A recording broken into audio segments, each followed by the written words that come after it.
Plus two second year ପିଲାମାନଙ୍କ ପାଇଁ ନେଇ ଆସିଛି ଆଜି ଗୋଟେ ବହୁତ ବଡ଼ ଖବର, ବହୁତ ବଡ଼ ନ୍ୟୁଜ୍ ଆସିଛି। ତମର କ'ଣ ତ ପ୍ଲସ୍ ଟୁ କ'ଣ ଫାଷ୍ଟ ଯେଉଁ second year arts science commerce ପିଲାମାନଙ୍କ ପାଇଁ ନେଇ ଆସିଛି କ'ଣ କି ବହୁତ ବଡ଼ ନ୍ୟୁଜ୍ କି ତମର ପରୀକ୍ଷା ଉପରେ। ତ ତମର ପରୀକ୍ଷା ଏଥର ହେବ ନା ନାହିଁ? ତ କୋରୋନା ଆସିଲାଣି, ବହୁତ ଦ୍ୱନ୍ଦ୍ୱରେ ଅଛ ପ୍ଲସ୍ ଟୁ ପିଲାମାନେ, କ'ଣ ହେବ ପରୀକ୍ଷା ହେବ ନା ନାହିଁ, ତମେ ପାଠ ପଢ଼ିବ କି ନାହିଁ, ତ ସବୁ କିଛି ଡିଟେଲ୍ସ ଆଲୋଚନା କରିବା ଏ ଭିଡ଼ିଓ ମାଧ୍ୟମରେ। ତ ପିଲେ ଯେ ଚ୍ୟାନେଲରେ ନୂଆ ଥିଲେ ସବସ୍କ୍ରାଇବ୍ କରିଦିଅ, ବେଲ୍ ଆଇକନ୍କୁ ଦବାଇ ଦିଅ, ନୂଆ ନୂଆ ନୋଟିଫିକେସନ୍ ପାଇଁ ଲାଇକ୍ ସେୟାର କରିଦିଅ।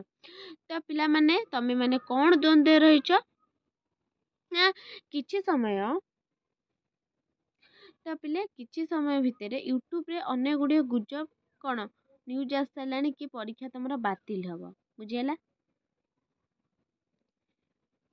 ତ ବାତିଲ ହେବ କାହିଁକି ନା ଯେଉଁ କରୋନା ଯେଉଁ କୋଭିଡ଼ର ନୂଆ ଭାଇରସ୍ ଏବେ ଆସିଛି, କରୋନା ବା କୋଭିଡ଼ର ଯେଉଁ ନୂଆ ଭାଇରସ୍ ଆସିଛି ତ କ'ଣ ସିଏ କେତେ ବ୍ୟାପିଲାଣି। ଓଡ଼ିଶାରେ ତ ବହୁତ କମ୍, କିନ୍ତୁ କ'ଣ ଭାରତରେ ହେଲାଣି ଏବଂ ଅନ୍ୟାନ୍ୟ କଣ୍ଟ୍ରି ଦେଶରେ ହେଲାଣି, ବୁଝିହେଲା ପିଲାମାନେ। ତ ଏବେ ମଧ୍ୟ 7 ଜଣ ମରିଛନ୍ତି ଜମା, ବୁଝିହେଲା। ତ କ'ଣ ହେବ ଆମର ପରୀକ୍ଷା ବିଷୟରେ ତ ସବୁ ଏବେ ଯେଉଁ ନୂଆ କ'ଣ ଯେଉଁ ଆସିଛି କୋରୋନା ଭାଇରସ୍ ଯେଉଁ ଆସିଛି ତ କ'ଣ ବହୁତ ମାରାତ୍ମକ ହେଉଛି ଏବଂ କ'ଣ ଲୋକମାନେ ମରି ବି ଯାଉଛନ୍ତି। ତା'ର ଭ୍ୟାକ୍ସିନ୍ କ'ଣ ହେବ କ'ଣ ନାହିଁ ତ ବୁଝିହେଲା। ତ ରାଜ୍ୟ ସରକାର ସେଥିପାଇଁ ବି କିଛି ତାଙ୍କର କରିବେ। ତ ତମ ଯେଉଁ ପରୀକ୍ଷା, ବେସିକାଲି ଆମେ ପରୀକ୍ଷା ତ ବୁଝିହେଲା ପିଲାମାନେ, ଦେଖ ସବୁ କିଛି ଡିଟେଲ୍ସ ଆଧେ ଦେଇଛି।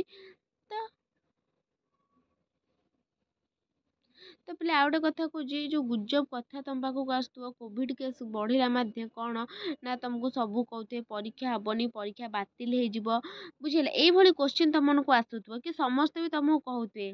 ତ ୟୁଟ୍ୟୁବରେ ବି ବହୁତ କିଛି ଭିଡ଼ିଓ ଆସୁଛି କି ବାତିଲ ହେବ, କୋଭିଡ଼ ଆସିଲାଣି ବାତିଲ ହେବ, କୋଭିଡ଼ ଆସିଲାଣି ପରୀକ୍ଷା ହେବନି। ତ ଆଉ ଗୋଟେ କଥା କହୁଛି ପିଲାମାନେ, ତମେ ଏସବୁରେ ଆଦୌ ମୁଣ୍ଡ ପୁରେଇବ ନାହିଁ। ଏସବୁ କଥାରେ, ଖରାପ କଥାରେ ମୁଣ୍ଡ ପୁରେଇବ ନାହିଁ, ଗୁଜବ କଥାରେ ତମେ ମୁଣ୍ଡ ପୁରେଇବ ନାହିଁ। କାହିଁକି ମୁଣ୍ଡ ପୁରେଇବ? ତମେ ତ କହିଥିବ କି କରୋନା ତ ଆସିଲା, ଆପଣ ତ କହୁଛନ୍ତି, ତ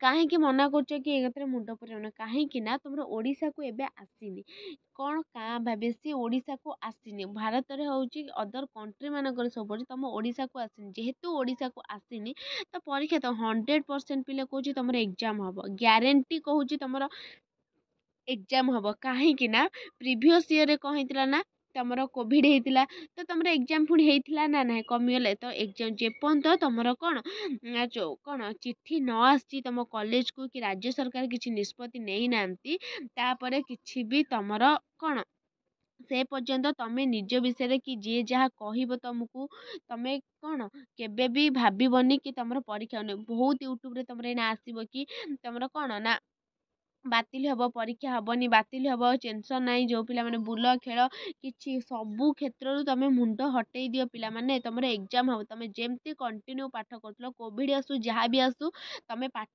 କଣ୍ଟିନ୍ୟୁ କର। କାହିଁକି କହୁଛି ତ ତମମାନଙ୍କୁ, ବୁଝିଲା, କାହିଁକିନା ତମ ଓଡ଼ିଶାରେ କ୍ୱଚିତ୍, ବୁଝିଲା, ତ କୋଭିଡ଼ ତମର ବଢ଼ୁ କି ନ ବଢ଼ୁ, କାହିଁକି ନା ତମର ଯେଉଁ ଟାଇମ୍ରେ ଫେବୃଆରୀ 16 ତାରିଖରେ ପରୀକ୍ଷା ହେବା କଥା ମାନେ ଗ୍ୟାରେଣ୍ଟି ହେବ। କାହିଁକି ନା ତମେ ସମସ୍ତେ ଭ୍ୟାକ୍ସିନ୍ ନେଇଛ, ଯେହେତୁ ତମେ ଭ୍ୟାକ୍ସିନ୍ ନେଇଛ ଏତେ ବ୍ୟାପିବନି, ବୁଝିହେଲା। ଭ୍ୟାକ୍ସିନ୍ ନେଇଛ ମାନେ ନିଶ୍ଚିନ୍ତ। ତ ତମେ ଭାବୁଛ କି ପରୀକ୍ଷା ଘୁଞ୍ଚିଯିବ, ପରୀକ୍ଷା ଘୁଞ୍ଚିବ ନାହିଁ। ଏ ଗୁଜବ ଚିନ୍ତାଧାରା କାଢ଼, ପରୀକ୍ଷା କେବେ ବି ଘୁଞ୍ଚିବ ନାହିଁ। ଯେଉଁ ତାରିଖରେ ହେବା କଥା ସେଇ ତାରିଖରେ ହେବ, ବୁଝିହେଲା ପିଲାମାନେ। ତ ଯେ ପର୍ଯ୍ୟନ୍ତ ତମର ଯଦି ଡିସିସନ୍ ଆସିନି ରାଜ୍ୟ ସରକାର ତରଫରୁ କି ତମର ଚିଠି ଆସିନି, ତ ତମେ ନିଜ ଭିତରେ କି ତମକୁ ଯିଏ ଯାହା କହୁଛି ତ ତମେ କ'ଣ ପାଇଁ ବିଶ୍ୱାସ କରୁଛ କି ପରୀକ୍ଷା ହେବ ନହେବ? ଭୁଲ ଚିନ୍ତାଧାରା ପିଲାମାନେ ମୁଣ୍ଡରୁ ହଟେଇ ଦିଅ। ପରୀକ୍ଷା ଯଦି ହଁ ତମର ଆସିଲା କୋଭିଡ଼ ତ ନିଶ୍ଚିନ୍ତ ହେବ, କାହିଁକି ନା ମାସ୍କ ଦେଇ ତାର ସେଣ୍ଟର ହେବ, ସେମିତି ତମେ କେତେ ଡିଷ୍ଟାନ୍ସରେ ବସିବ, ମାସ୍କ ନେବ, ସାନିଟାଇଜର ନେବ, ସବୁ କିଛି ନେବ, ବୁଝିହେଲା ପିଲାମାନେ। ଦେଖ ମାସ୍କ ପୁଣି ଫେରିବ, ମାସ୍କ ନିଶ୍ଚିନ୍ତ ଯଦି ହେଲା ମାସ୍କ ପିନ୍ଧିବ, ହଉ କି ନ ହଉ ତମେ କ'ଣ ମାସ୍କ ପିନ୍ଧିବ, ବୁଝିହେଲା ପିଲାମାନେ। ସାନିଟାଇଜ୍ ନେବ ଏବଂ ତମେ ଯେମିତି ତମ ପାଠ କଣ୍ଟିନ୍ୟୁ କରିଥିଲ ସେମିତି ପଢ଼। ଦେଖ ତମ ସମସ୍ତେ କହିବେ ବାତିଲ ହେବ, ତମେ ସବୁ ୟୁଟ୍ୟୁବରୁ ଦେଖିବ, ବାରମ୍ବାର ତମକୁ ନ୍ୟୁଜ୍ ଆସିବ କ'ଣ କୋଭିଡ଼ ଆସିଲା ମାନେ ତମର କ'ଣ ଏକ୍ଜାମ୍ ବାତିଲ ହେବ। ତମେ ମୁଣ୍ଡରେ ପୁରେଇବ ଏବଂ ତମେ ପଢ଼ିବନି। ଯେତେବେଳେ ଏକ୍ଜାମ୍ ହେବ ତମେ ସେତେବେଳେ କମେଣ୍ଟ କରିବ ଆମେ ପାଠ ପଢ଼ୁନୁ, କ'ଣ କରିବୁ କ'ଣ, ସେତେବେଳକୁ ଆଉ କେହି ବି ଶୁଣିବେ ନାହିଁ।